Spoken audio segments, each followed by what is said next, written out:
সম্মানিত সিলেটবাসী, আমি আপনাদের সন্তান। আপনারা তো অনেককে সুযোগ দিয়েছেন, পরীক্ষা করেছেন, দল এবং ব্যক্তিকে যুগে যুগে।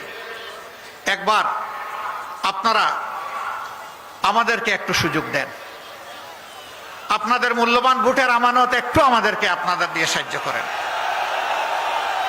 আমরা কথা দিচ্ছি, আপনাদের মালিক বনব না, আপনাদের সম্পদ, জীবন এবং আপনাদের ইজ্জতের পাশে দাঁড়িয়ে আমরা চকিদারের কাজ করব ইনশাআল্লাহ। আমরা পাহারা দিব ইনশাআল্লাহ, যার যে মর্যাদা তার হাতে তুলে দেব ইনশাআল্লাহ। এই সিলেটের আরো বহু বঞ্চনা আছে। মেডিকেল বিশ্ববিদ্যালয় একটা হয়েছে, এতিমের মতো পড়ে আছে। ইঞ্জিনিয়ারিং কলেজ একটা হয়েছে, ওইটার কোনো ফাংশন নাই। ইনশাআল্লাহ আপনারা একটু সাহায্য করেন। আমি যদি বেঁচে থাকি, আল্লাহ যদি এই জাতির খেদমতের সুযোগ আমাকে দেন, আপনাদের দায়িত্বটা আপনারা নেন, আর আপনাদের দেওয়া আমানতের দায়িত্বটা আমাকে দেন। আমি কথা দিচ্ছি, বেঁচে থাকলে ইনশাআল্লাহ আপনাদের এই দাবিগুলো অযৌক্তিক নয়, ইনশাআল্লাহ সবগুলো বাস্তবায়ন হবে ইনশাআল্লাহ তাআলা আজিম। ডাবল লাইনের broad gauge rail line, bullet train, সব কিছু হবে ইনশাআল্লাহ। শুধু সিলেট হবে না, বাংলাদেশের জায়গায় জায়গায় হবে, তবে সিলেট আর বঞ্চিত হবে না ইনশাআল্লাহ। দোয়া রাখবেন, ভালো থাকবেন। এবার আমরা মার্কাগুলো আমাদের ভাইদের, ক্যান্ডিডেটদের হাতে তুলে দিচ্ছি। আসেন, একজন একজন করে আসেন। সিলেটে এক, হযরত মৌলানা হাবিবুর রহমান, চিনেন? চিনেন ওনাকে? ইনশাআল্লাহ, মাশাআল্লাহ। সিলেটের ঐতিহ্য, এই জায়গা শক্ত করে ধরতে হবে, জাতির হাল ধরতে হবে। দুই হাতে শক্ত করে ধরো। হাবিবুর রহমান সাহেবকে চিনেন? মার্কাটাকে আরো জুড়ে জুড়ে সুরে আকাশ বাতাস কাঁপিয়ে দেন ইনশাআল্লাহ। 12 তারিখ সারাদিন সকাল সন্ধ্যা ইনশাআল্লাহ জিতে যাবে বিজয়মালা ইনশাআল্লাহ, দাড়িপাল্লা। মারহাবা, মাশাআল্লাহ। এবার সিলেট 2, সিলেট 2 খেলাফত মজলিসের নেতা জনাব মুনতাসির আলী, তার হাতে আমরা ঘড়ি, দেয়াল ঘড়ি তুলে দিচ্ছি। দেখেন তো সময় ঠিকঠাক আছে কিনা। মার্কাটাকে আরো জোরে ইনশাআল্লাহ, দেয়াল ঘড়ি জিতে যাবে 12 তারিখ ইনশাআল্লাহ, বিজয়মালা। মাশাআল্লাহ। সিলেট 3,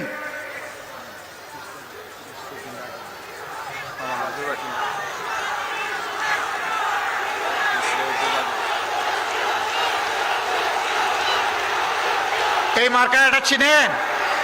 চিনেন মার্কা? বাংলাদেশের সবচেয়ে জনপ্রিয় গণপরিবহন, পরিবেশ বান্ধব পরিবহন, তাই না? সেই মার্কা আমরা একজন বিশিষ্ট আলেমের সন্তান, একজন আলেম মৌলানা মুসলিউদ্দিন রাজুর হাতে আমরা তুলে দিলাম। মার্কা আছে? আছে? কোন সে মার্কা? কোন সে মার্কা? জোর হলো না, আরো জোরে। জিতে যাবে ইনশাআল্লাহ 12 তারিখ, বিজয়মালা ইনশাআল্লাহ। মাশাআল্লাহ। সিলেট 4, সিলেট 4 জয়নাল আবদিনকে চিনেন? ধরো, শক্ত করে ধরো, 2 হাত দিয়ে ধরো। মার্কাটা কি রে ভাই? কি রে ভাই? আরো জুড়ে জুড়ে সুরে ইনশাআল্লাহ। মাশাআল্লাহ। 12 তারিখ ইনশাআল্লাহ জিতে যাবে মা বোনদের, শ্রমিক কৃষকের, তরুণ তরুণীর, যুবক যুবতীর, জনতাবাসীর ইনশাআল্লাহ জিতে যাবে। মাশাআল্লাহ। সিলেট 5,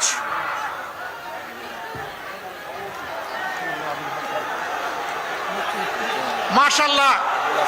গড়ি ঠিকঠাক আছে তো? মৌলানা আবুল হাসান, মুফতি মৌলানা আবুল হাসান, চিনেন তাকে? আওয়াজ হোক। কোন সে মার্কা? কোন সে মার্কা? আরো জোরে। জোর হলো না, জোরে সুরে ইনশাআল্লাহ 12 তারিখ জিতে যাবে ইনশাআল্লাহ। মাশাআল্লাহ। সিলেট 6,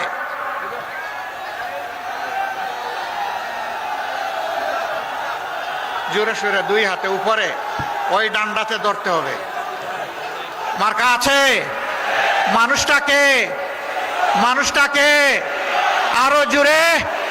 নেতা আছে? কোন সে নেতা, কোন সে মার্কা? আরো জোরে সুরে। 12 তারিখ দলে দলে সকাল সন্ধ্যা সারাদিন সিল মারো ভাই, সিল মারো, জিতে যাবে ইনশাআল্লাহ। দাড়ি পাল্লা। মারহাবা। এবার আমরা সুনামগঞ্জের 3 জন ভাই এসেছেন, তাই না?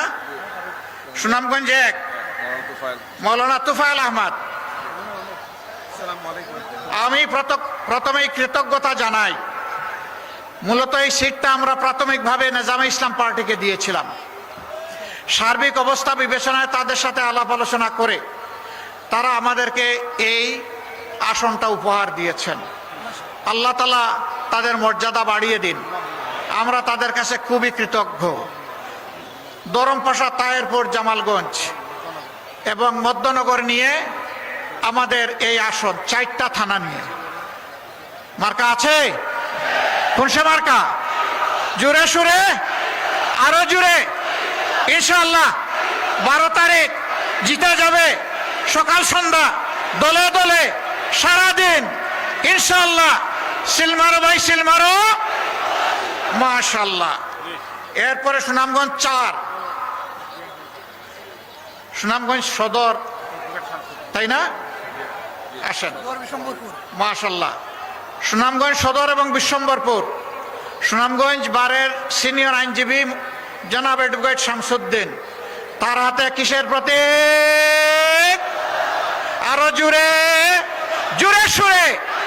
ইনশাআল্লাহ বিজয় হবে ইনশাআল্লাহ। 12 তারিখ সারাদিন সকাল সন্ধ্যা ভাই বোনেরা দলে দলে ইনশাআল্লাহ জিতিয়ে দিবে। মার্কা আছে? সিলমারো ভাই, সিলমারো, জোরে সুরে সিলমারো, জায়গা দেখে সিলমারো। মাশাআল্লাহ তাআলা আজিম। এবার সুনামগঞ্জ 5, বিশিষ্ট আলেমে দ্বীন হযরত মৌলানা চিনেন? বলেন তো মৌলানার নাম কে? বলেন তো জোরে সোরে নাম কে? আব্দুস সালাম আল মাদানী। যে প্রার্থীদেরকে পরিচয় করে দিলাম, দেখতে মায়া লাগে? ভালো মানুষ মনে হয়? চাঁদাবাজ মনে হয়? দুর্নীতিবাজ মনে হয়? মামলাবাজ মনে হয়? মনে হয় না, ভালো মানুষ মনে হয়। ভালো মানুষের হাতে ভালো মার্কা তুলে দিলাম, ইনসাফের প্রতীক দাঁড়িপাল্লা। কি প্রতীক? প্রতীক আছে? কোন সে প্রতীক?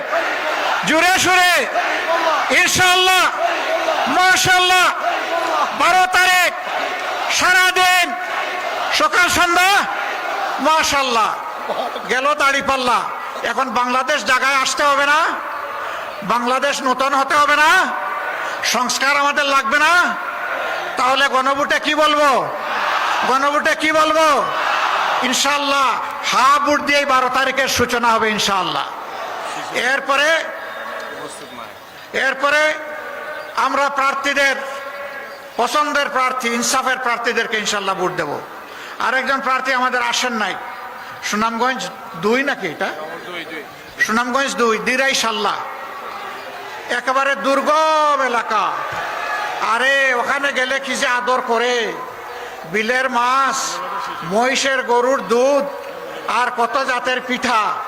গেলে অত মায়া লাগে, ছাড়তে মানে ওখান থেকে আসতে ইচ্ছা করে না। সম্ভবত ও মায়া জালে আটকা পড়ে গেছে, আজকে আসতে পারে নাই। তার জন্যে আমি একটু দাঁড়িপাল্লা চাইবো এখান থেকে। তার পক্ষে আরেকজন আইনজীবী এই দাঁড়িপাল্লা গ্রহণ করবেন। বাংলাদেশ জামাতে ইসলামীর কেন্দ্রীয় অ্যাসিস্ট্যান্ট সেক্রেটারি জেনারেল এহসানুল মাহবুব জুবায়ের, অঞ্চল দায়িত্বশীল। এইটাই শিশির মনির। ঠিক আছে, মার্কা আছে? কিসে মার্কা? ইনশাআল্লাহ জিতে যাবে ইনশাআল্লাহ। 12 তারিখ নতুন ইতিহাস হবে ইনশাআল্লাহ। হে রব্বুল আলামিন, 13 তারিখ যে সূর্যের উদয় তুমি ঘটাবে, বাংলাদেশে ওই সূর্যের পিঠে তুমি একটু নতুন বাংলাদেশ ছড়াইয়া দিও। মাশাআল্লাহ। কার পক্ষ থেকে? ও আচ্ছা আচ্ছা, সিলেটবাসীর পক্ষ থেকে আমাকে একটা পাল্লা দেওয়া হয়েছে। দোয়া করবেন আমি যেন বেঁচে থাকলে মানুষের প্রতি, 18 কোটি মানুষের প্রতি ইনসাফ করতে পারি। আমি আপনাদেরকে সাক্ষী রেখে বলছি, আমি জামাতে ইসলামের বিজয় চাই না। মন খারাপ করবেন না, আমি জামাতে ইসলামের বিজয় চাই না। আমি এদেশের 18 কোটি মানুষের বিজয় চাই। 18 কোটি মানুষের বিজয়ী হবে আমাদের সকলের বিজয় ইনশাআল্লাহ। আসুন আল্লাহর নামে আওয়াজ তুলি, লিল্লাহি তাকবীর, লিল্লাহি তাকবীর। ইনকিলাব ইনকিলাব ইনকিলাব ইনকিলাব ইনকিলাব জিন্দাবাদ। বাংলাদেশ আমাদের প্রিয় জন্মভূমি, আল্লাহ রাব্বুল আলামিনের দান। সিলেটকে বলা হয় বাংলাদেশের আধ্যাত্মিক রাজধানী। এখান থেকে কয়েক গজ দূরে আছে হযরতে শাহজালাল ইমানি রহমতুল্লাহ আলাইহির মাজার। আমরা তার উত্তরসূরি। তিনি এসেছিলেন অন্যায়ের বিরুদ্ধে, জুলুমতন্ত্রের বিরুদ্ধে, তৎকালীন ফ্যাসিবাদের বিরুদ্ধে তলোয়ার হাতে নিয়ে এসেছিলেন। আলহামদুলিল্লাহ, তিনি মজলুমের পক্ষে দাঁড়িয়েছিলেন, জালিমের বিপক্ষে তিনি অভিযান পরিচালনা করেছিলেন। বাংলাদেশ গত 54 বৎসরে জুলুমের শিকারে পরিণত হয়েছে। আলেম ওলামা, রাজনৈতিক দলের নেতৃবৃন্দ, ছাত্র, শিক্ষক, সাংবাদিক, সুশীল সমাজের সদস্য, সাধারণ শ্রমিক, কৃষক, মেহনতি মানুষ, কামার কুমার, তাঁতি, জেলে, কেউ এই জুলুমের হাত থেকে রক্ষা পায়নি। সবচাইতে বড় মজলুম দল বাংলাদেশ জামাতে ইসলামী। শুধু আল্লাহ তাআলার আইনের প্রতিষ্ঠার কথা বলার অপরাধে আমাদেরকে খুন করা হয়েছে। এক এক করে আমাদের শীর্ষ 11 জন নেতাকে দুনিয়া থেকে বিদায় করা হয়েছে। 1000 সহযোদ্ধা সহকর্মীকে নির্মমভাবে বিনা বিচারে হত্যা করা হয়েছে।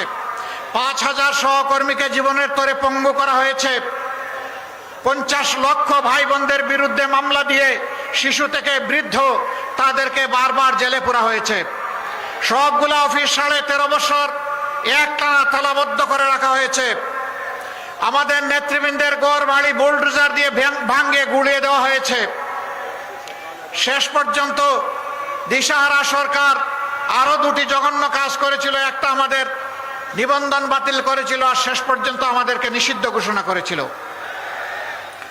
কিন্তু যখন আল্লাহ রাব্বুল আলামিন 24-এর 5ই আগস্ট এই জাতির জীবনে একটু স্বস্তি দান করলেন, আমরা কোনো মিছিল করলাম না, আমরা কোনো মিটিং করলাম না, আমরা উচ্ছ্বাসে ফেটে পড়লাম না, আমরা আল্লাহ তাআলার শুকরিয়া আদায় করার জন্য সেজদায় পড়ে গেলাম যে আল্লাহ আমাদেরকে এই জগদ্দল পাথর আমাদের বুকের উপর থেকে সরিয়ে দিয়েছেন। আমরা সেই মহান মনিবের শুকরিয়া আদায় করলাম। 5 আগস্ট রাষ্ট্রেই আমরা ঘোষণা করলাম যে সংগঠন হিসাবে জামাতে ইসলামীর উপর যত জুলুম করা হয়েছে, আজকের এই মুক্তির বিনিময়ে মহান আল্লাহ তাআলার শুকরিয়া আদায় করে বলছি, একজন জালিমের বিরুদ্ধেও দল হিসাবে জামাতে ইসলামী কোনো প্রতিশোধ নেবে না।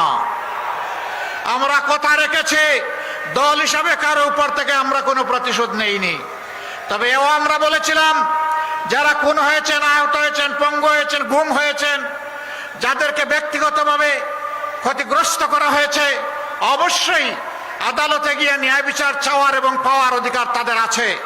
যদি এরকম কেউ ন্যায় বিচার চান, আমরা তাদের পাশে দাঁড়িয়ে মজবুতভাবে তাদেরকে সমর্থন এবং সহযোগিতা দেব। একই সাথে একথা হুঁশিয়ার করে দিয়ে বলেছিলাম, সাবধান, মামলা করতে গিয়ে একজন নিরপরাধ মানুষের নাম তালিকায় অন্তর্ভুক্ত করা যাবে না। আপনারা শুনে খুশি হবেন, সারা দেশে আমরা লাখ লাখ হাজার হাজার মামলা করি নাই, সব মিলাইয়া 750-র মতো মামলা হয়েছে। 8টা মামলায় একজন করে মাত্র আসামি আসে, দ্বিতীয় কোনো আসামি আমরা খুঁজে পাই নাই, তাই দ্বিতীয় আসামির নাম আমরা লিখি নাই। আমাদের কর্মীরা আমাদের কথা রেখেছে, আলহামদুলিল্লাহ। সেই জায়গায় অনেকে শত শত মানুষ, এমনকি হাজারো মানুষকে মামলায় ঢুকিয়ে মামলা বাণিজ্য করেছেন। সম্মানিত সিলেটবাসী, এই যন্ত্রণা থেকে জাতি যখন মুক্তি পেল, আমরা আমাদের পুরানা সকল বন্ধুদেরকে অনুরোধ করেছিলাম, আমরা যারা মজলুম ছিলাম মেহেরবানি করে কেউ যেন জালিম না হই। এতদিন যে সমস্ত অত্যাচার আমাদের উপর করা হয়েছে, আমাদের কাছে জোর করে চাঁদা আদায় করা হয়েছে, ঘুষ নেওয়া হয়েছে, মামলা বাণিজ্য করা হয়েছে, দুর্নীতি করা হয়েছে আমাদেরকে সম্পৃক্ত করে, এখন আমরাই যেন সেই সমস্ত অপকর্মে জড়ায় না পড়ি। কিন্তু না, সবাই আমাদের কথা রাখেন নাই। কে রেখেছে কে রাখে না এটা তাদের ব্যাপার। সেন্সিবল নাগরিক হিসাবে এটা আমাদের দায়িত্ব ছিল, তাই আমরা অনুরোধ জানিয়েছি। যারা রেখেছেন তাদেরকে অভিনন্দন, যারা রাখতে পারেননি তাদের ব্যাপারে আমাদের কোনো বক্তব্য নাই। জনগণ তাদের নিজস্ব বিবেকের আয়নায়, বিবেকের আদালতে তাদের বিচার করবে, আমাদের এখানে বলার কিছু নেই। প্রিয় সম্মানিত সিলেটবাসী, দুঃখের বিষয়, এই খনিজ পদার্থের যে সমস্ত ভাগ এবং হিস্সা সিলেটবাসীর পাওয়ার কথা, তা সর্বক্ষেত্রে সিলেটবাসী পাচ্ছে না। সিলেটের সকল জায়গায় এখনো গ্যাস পৌঁছে নাই। সিলেটের গ্যাস থেকে উৎপাদিত বিদ্যুৎ এখনো সব জায়গায় নিরবচ্ছিন্ন পাওয়া যায় না। সিলেটের নদীগুলাকে হত্যা করে কঙ্কাল এবং মরুভূমি বানানো হয়েছে। বর্ষা আসলে নদীর 2 কুল ভাঙে, নদী ভাঙ্গনের কবলে অজস্র অসংখ্য মানুষ পড়েন। আবার শুকনা মৌসুমে নদীতে কোনো পানিই থাকে না। সিলেটবাসীর জন্য সুপেয় পানি পাওয়া এটা এক আলাদিনের চেরাগের মতো, বসে বসে অপেক্ষা করতে হয়। এই সমস্ত সংকটে সিলেট ভুগছে। তার পাশাপাশি ড্রেনেজ ব্যবস্থার দুর্বলতা ও অপ্রতুলতার কারণে বর্ষা আসলেই ডুবে যায়, ভেসে যায়। এই সবগুলো আমাদের নিত্যদিনের সঙ্গী। মদ, গাঁজা, সন্ত্রাস, অস্ত্র, এ আর একদল অস্থির করে রাখে আমাদের প্রিয় সিলেটকে। প্রিয় সম্মানিত ভাই ও বোনেরা, আমরা এই সমস্ত অপকর্মের বিরুদ্ধে যুদ্ধ ঘোষণা করেছি। আমরা বলেছি, প্রিয় বাংলাদেশের 1 ইঞ্চি মাটির উপরে আল্লাহ তাআলা যদি আমাদেরকে এই দেশের সেবকের দায়িত্ব দেন, 1 ইঞ্চি মাটির উপরে কেউ আর চাঁদাবাজির হাত বাড়ানোর সাহস করতে পারবে না ইনশাআল্লাহ। আমরা ঘোষণা দিয়েছি, কোন অফিস, আদালত, কার্যালয় এখন থেকে আমরা যদি সুযোগ পাই, আল্লাহ তাআলা যদি আমাদেরকে সুযোগ দেন, কারো ঘুষ নেওয়ার প্রয়োজন হবে না এবং ঘুষ খাওয়ার সাহস হবে না। কিন্তু সম্মানের সাথে সমস্ত নাগরিক বসবাস করার নিশ্চয়তা পাবে। আজকে বিভিন্ন ক্ষেত্রে রাষ্ট্রের কর্মকর্তা কর্মচারীদেরকে যে বেতন ভাতা সুবিধা দেওয়া হয় সম্মানজনকভাবে জীবনযাপনের জন্য, বেশিরভাগ ক্ষেত্রেই এটা ইনসাফ ভিত্তিক নয়, এটা পর্যাপ্ত নয়। আপনি তার একান্ত প্রয়োজন পূরণ না করে, সে যদি তার প্রয়োজন পূরণের জন্য কোনো অপরাধ করে, রাষ্ট্রের কোনো অধিকার নাই ওই অপরাধের জন্য ওই নাগরিককে শাস্তি দেওয়ার। আগে তাকে সম্মানজনকভাবে বাঁচার সুযোগ সৃষ্টি করে দিতে হবে। তারপরে যদি লুপের বশবর্তী হয়ে কেউ অপরাধ করে, অবশ্যই তার অপরাধের বিচার হবে। সম্মানিত ভাইরা, 54 বছরে দেশের টাকা লুটপাট হয়েছে সকল আমলে। কেউ ফিরিস্তা ছিলেন না, বুকে হাত দিয়ে বলতে পারবেন না আমরা ফিরিস্তা ছিলাম। কেউ করেছেন কম, কেউ করেছেন বেশি। শুধু ফ্যাসিবাদী 15.5 বছরে বাংলাদেশ থেকে 28.5 লক্ষ কোটি টাকা বিদেশে পাচার করা হয়েছে। এই টাকা কার? এই টাকা 18 কোটি মানুষের। এই টাকা আজকে জন্ম নেওয়া শিশুর। এই টাকা রাস্তার পাশে বসে আমার যে ভাই, আমার যে বোন ভিক্ষার থালা নিয়ে মানুষের কাছ থেকে ভিক্ষা নেয়, এই টাকা তারও। আমার যে ভাই হাড়ভাঙা পরিশ্রম করে চা বাগানে কাজ করে, অথবা রিক্সা চালায়, অথবা অন্য কোনো যানবাহন চালায়, কিংবা কোনো মেল ফ্যাক্টরি ইন্ডাস্ট্রিতে কাজ করে, অথবা ক্ষেতের মধ্যে কুদাল এবং লাঙ্গল চালায়, এই টাকা তার। জনগণের এই টাকা যারা চুরি করেছে, আল্লাহ তাআলা আমাদেরকে দায়িত্ব দিলে আমরা ওদেরকে শান্তিতে থাকতে দেব না। ওরা দুনিয়ার যেখানেই থাকুক না কেন, জনগণের এই হক যদি তারা স্বেচ্ছায় দিয়ে দেয়, তারা অবশ্যই এটার জন্য অভিনন্দিত হবে। কিন্তু যদি ফেরত না দেয়, রাষ্ট্র ইনশাআল্লাহ ওদের মুখের ভিতর দিয়ে হাত ঢুকে পেটের ভিতর থেকে বের করে নিয়ে আসবে।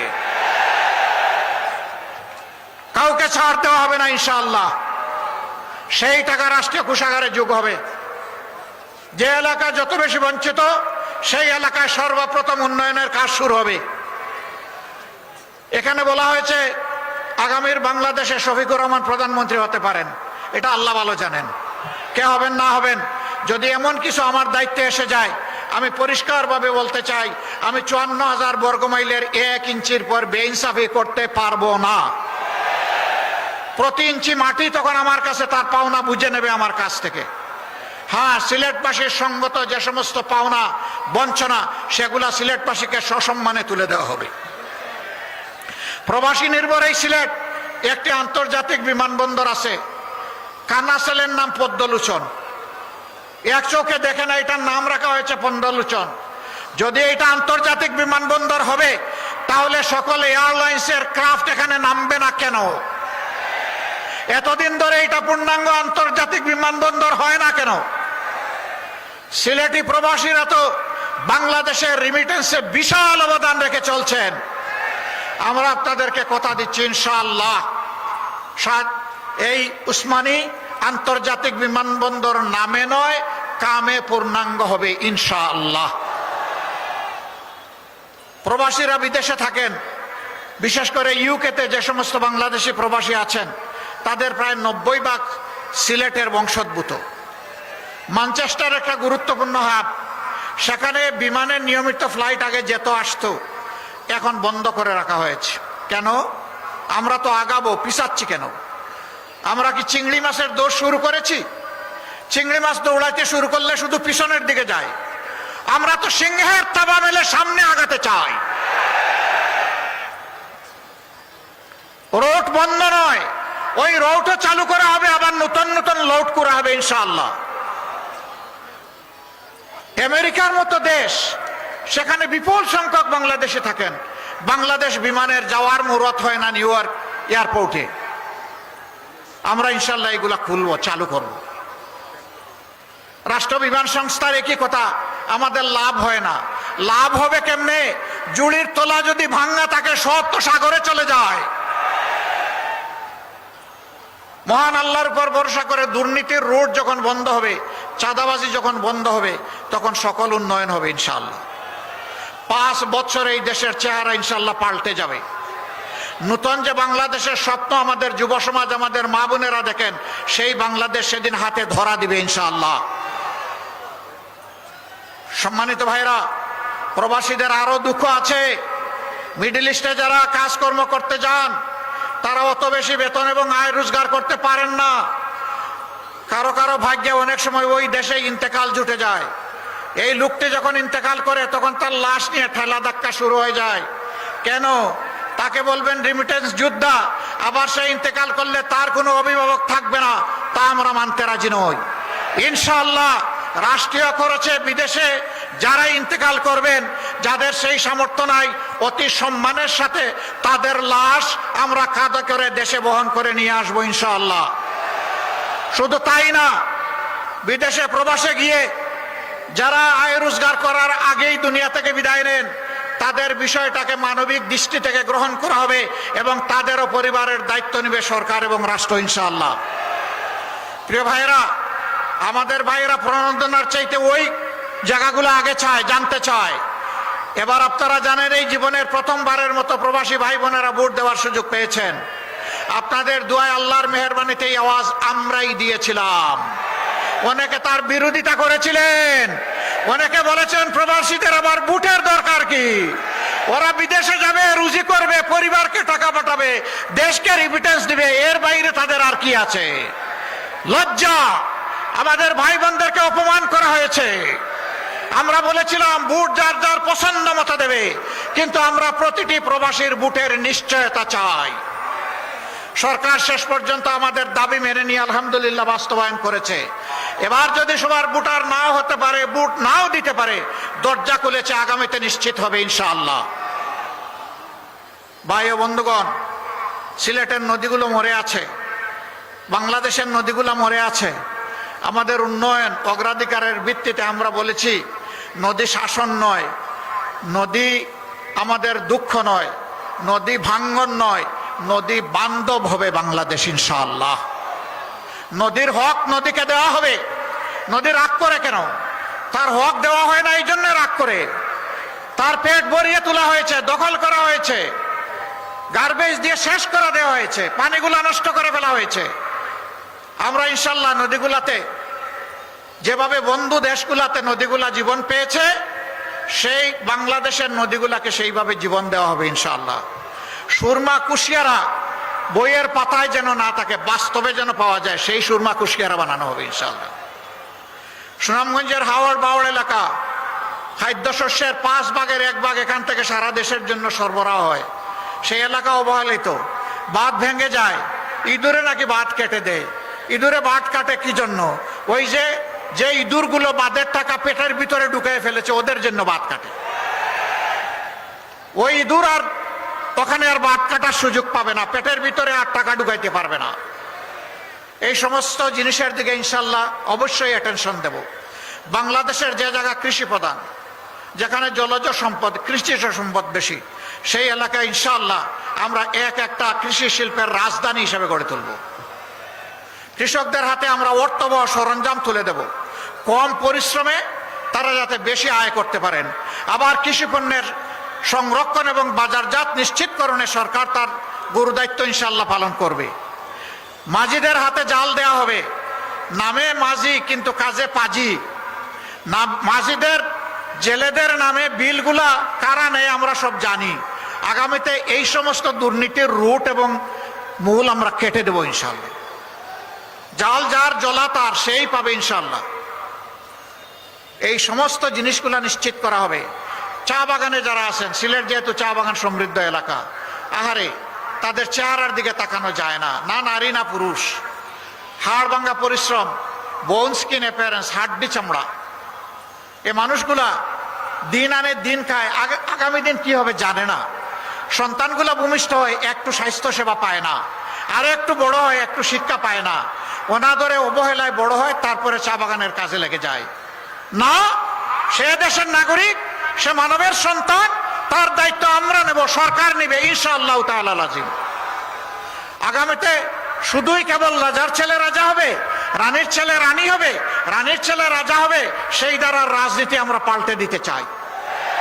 আমরা চাই আমার একটা শ্রমিক ভাইয়ের, একজন কৃষক ভাইয়ের, অথবা চা বাগানের একজন শ্রমিক ভাইয়ের সন্তানের মেধা যদি থাকে, যোগ্যতা যদি থাকে, ইনশাআল্লাহ সে হবে আগামী দিনের প্রধানমন্ত্রী। আমরা সেই বাংলাদেশ গড়তে চাই। আবার একদল আছে মা বোনকে সম্মান দিতে পারে না। আমি আর প্রতিবাদ করি, এখন আমার বিরুদ্ধে মিসাইল ছাড়া শুরু করেছে। কিন্তু এরা জানে না আধুনিক বিশ্বে মিসাইল ছাড়লে অ্যান্টি মিসাইল খেতে হয়। এখন কি বলবে? চোর তো ধরা পড়েছে, ডাকাত তো ধরা পড়েছে, এখন ডাকাতের পক্ষ নিয়ে বলতেছে ওরে ছেড়ে দাও। তাহলে কি চুরে চুরে মাসতুত ভাই, তাই না? হাতে হাত মিলিয়ে আমার চরিত্র হনন, ঠিক আছে আমি সবর করলাম, তোমাদেরকে মাফ করে দিলাম, যাও, এ নিয়ে আর কথা বলবো না, শেষ। আল্লাহ তোমাদেরকে মাফ করুন। আমার নামে জঘন্য, আমি মা বোনদের ইজ্জতের পক্ষে অবস্থান নিয়েছি, শক্ত গলায় কথা বলি, এই জন্য ওইটা জোড়েই আমার বিরুদ্ধে মিসাইল মেরে দিছে। চিন্তা করেন, আমার আইডি হ্যাক করে, এরপরে চোর ধরা পড়েছে, তারপরে বড় গলায় কথা বলে। তাহলে কি সেটা এখনো রয়ে গেল চোরের মার বড় গলা? আল্লাহ মাফ করুন।